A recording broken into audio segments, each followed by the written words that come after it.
absolument. Le TCSP, le transport en commun en site propre, est un projet porté par la CIREST depuis déjà un certain nombre d'années, depuis 2012, avec des premiers travaux qui ont été réalisés tout d'abord à Saint-André, puis à Brapanon. Et il s'agit cette fois-ci de la dernière phase sur la commune de Saint-Benoît, avec ce premier tronçon qui va relier le rond-point du GHER au rond-point des Plaines. Des travaux qui vont durer un an pour un coût de 7 millions d'euros et avec la réalisation d'une voie centrale dédiée aux bus, à la fois du réseau estival mais aussi du réseau car jaune. Tout ça dans l'objectif d'améliorer les conditions de circulation de la population de l'Est et de la population réunionnaise, en tout cas celle qui fréquente cette portion de route. Nous enchaînerons ensuite avec une deuxième portion qui reliera le rond-point des Plaines au jet d'eau au niveau de l'avenue Jean Jaurès. Et de l'avenue Jean Jaurès, on rejoindra le pont de la rivière des Marsouins. Alors, je voudrais déjà préciser qu'il n'y aura pas de fermeture de la circulation.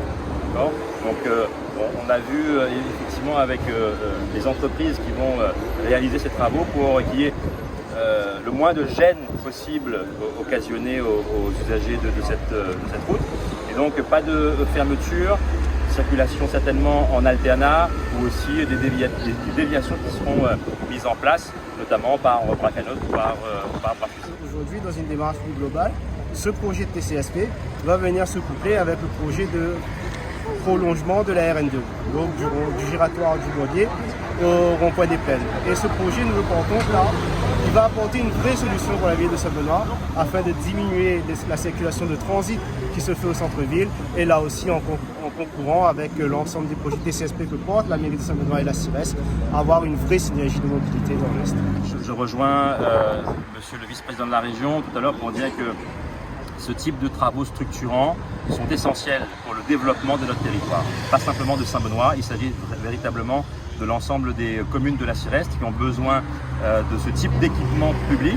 Et j'entends avec beaucoup de plaisir cet après-midi le vice-président de la région confirmer la volonté du conseil régional de nous accompagner dans ce type d'aménagement du territoire à travers le lancement d'ici 2024 des travaux du boulevard urbain qui va permettre là aussi de désengorger largement la circulation, de lever un certain nombre de freins en termes de développement de notre territoire et en particulier là, sur la question du développement économique parce que bon nombre d'entreprises aujourd'hui ont du mal à venir s'installer dans l'Est et en particulier ici à Saint-Benoît, à Sainte-Rose ou à la plaine des Palmistes à cause des difficultés de circulation.